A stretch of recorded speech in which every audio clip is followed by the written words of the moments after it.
আসসালামু আলাইকুম। একটা জিনিস আসলে আমার মাথায় আসে না যে আমিনুল ইসলাম বুলবুল বাংলাদেশ ক্রিকেট বোর্ডের প্রেসিডেন্ট হওয়ার পর থেকে আমিনুল ইসলাম বুলবুলকে ক্রিকেট বোর্ডটা পরিচালনা করতে ব্যর্থ। ক্রিকেট বোর্ড পরিচালনা করতে আমিনুল ইসলাম কি আসলে খুবই বাজেভাবে চালাচ্ছেন, বা তার যে পারফরম্যান্স এই মুহূর্তে এতদিন পর্যন্ত যে ৩-৪ মাস, এই ৩-৪ মাসে কি তাকে একদম বলা যায় যে খুবই ব্যর্থ। তিনি ক্রিকেট সম্পর্কে কিছুই জানেন না, ক্রিকেট বোর্ড কীভাবে পরিচালনা করতে হয় তাও জানেন না, বা ক্রিকেটের উন্নতির ক্ষেত্রে তিনি কোনো পদক্ষেপ গ্রহণ করছে না। এরকম কোনো কিছু কি আছে? আমার জানা মতো এখন পর্যন্ত কোনো কিছু নাই। তারপরও তামিম ইকবাল বাংলাদেশ ক্রিকেট বোর্ডের প্রেসিডেন্ট খেলতে নির্বাচনে অংশগ্রহণ করতে আগ্রহী হয়েছেন। হ্যাঁ, এটা ভালো জিনিস, আগ্রহী হওয়া ভালো। বা নির্বাচন খেলে যদি তিনি নির্বাচিত হন, তাহলে বোর্ডে এসে তারও সামর্থ্য আছে আমিনুল ইসলাম বুলবুলের মতো, তারও সামর্থ্য আছে বাংলাদেশ ক্রিকেটকে ভালো কিছু দেওয়ার মতো। বাট নির্বাচনের আগে এইরকম অভিযোগ, এইরকম একটা যে অবস্থা সৃষ্টি হওয়া, যেমন একদম কি বলা যায় যে রাজনীতি বিষয়টা টেনে আসা হচ্ছে এই বিসিবির নির্বাচনকে সামনে রেখে। আপনি দেখবেন যে তামিম ইকবাল রিসেন্টলি কিছু কথাবার্তা বলেছেন, সেই কথাবার্তা কিংবা গতকালকে যে তিনি একটা বক্তৃতা দিলেন, বা সেখানে তার সামনে বা তার পাশে বসিয়ে ঢাকা সিটির নিজ ঘোষিত মেয়র বলেন, বা বিএনপির একজন গুরুত্বপূর্ণ মেম্বার বলেন, সেই সাদেক হোসেন খুকার ছেলে ইশরাক হোসেনকে নিয়ে যেভাবে তিনি সংবাদ সম্মেলন করলেন, এবং সংবাদ সম্মেলনের পর বিসিবি ঘেরাওয়ের মতো কর্মসূচি বা বিসিবি ঘেরাওয়ের মতো কথাবার্তাও উঠে আসলো। আসলে এটা কি ক্রিকেটটাকে ভালোর দিকে নিয়ে যাচ্ছে? ক্রিকেট যে লেভেলে ছিল আমাদের তৎকালীন সময় আমরা দেখেছি দলীয়ভাবে বাংলাদেশ ক্রিকেট বোর্ড পরিচালিত হতো, এখন কি সেই লেভেলেই চলে যাচ্ছে যে দলীয়ভাবে? এখন আমাদের ক্রীড়া উপদেষ্টা আসিফ মাহমুদ সজীব ভুঁইয়াও এই বিষয়ে কথা বলেছেন যে তামিম ইকবাল সম্পর্কে তিনি কথা বলেছেন যে আসলে তাকে সামনে রেখে ক্রিকেট বোর্ডের অন্য কেউ ক্রিকেট বোর্ডে হস্তক্ষেপ করতে চাচ্ছে, বা তাকে ইউজ করার চেষ্টা করা হচ্ছে। এইরকম যদি কোনো কিছু হয়ে থাকে, তাহলে আসলে আমাদের ক্রিকেটের জন্য ভবিষ্যতে ভালো কিছু আসছে না।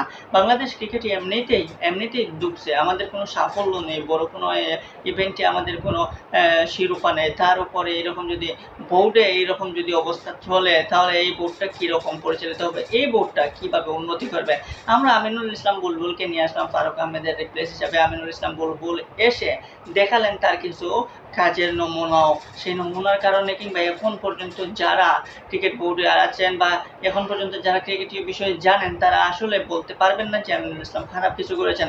তারপরও আমিনুল ইসলাম শুরুতে বলেছিলেন যে তিনি শর্ট টাইমের জন্য আসছেন, পরবর্তীতে তিনি এখন বলতেছেন যে তিনি নির্বাচন খেলবেন। সো নির্বাচন স্বাভাবিক, কেউ খেলতে পারে, সেখানে তামিম খেলুক বা বুলবুল খেলুক বা সাকিব মাশরাফি যেই আসুক না কেন খেলুক, কিন্তু সেখানে নিয়মতান্ত্রিকভাবে সেখানে তো কাউন্সিলর যারা রয়েছে তাদের ভোটের মাধ্যমেই তো আপনি বিসিবি বস হতে পারেন। সো সেই অবস্থার আগে যদি এইরকম একটা গোলাটে আবহ সৃষ্টি করেন, তাহলে তাতে করে ক্রিকেটের মঙ্গল না। আমি চাইবো যে ক্রিকেটীয় স্বার্থে তামিম ইকবালকে এইরকম রাজনৈতিক হস্তক্ষেপ বা রাজনৈতিক লিডার, রাজনৈতিক নেতাদেরকে দূরে সরিয়ে ক্রিকেটীয় স্বার্থে ক্রিকেটের কল্যাণে নির্বাচন খেলুন। নির্বাচন আপনার নিজ উদ্দেশ্যে যদি করে থাকেন, বা আপনি নিজ থেকে যদি করে থাকেন, তাহলে আপনি ক্রিকেটের স্বার্থে, ক্রিকেটের মঙ্গলের স্বার্থে আপনার যতটুকু অ্যাবিলিটি রয়েছে, বা আপনার যতটুকু পারার মতো ক্যাপাসিটি আছে, বা ক্রিকেটের জ্ঞান সম্পর্কে আপনার যে ধারণা রয়েছে, সেটা প্রতিফলিত করার জন্য আপনি কাউন্সিলরদের কাছে যান, যাতে করে কাউন্সিলররা আপনাকে ভোট দিয়ে নির্বাচিত করে।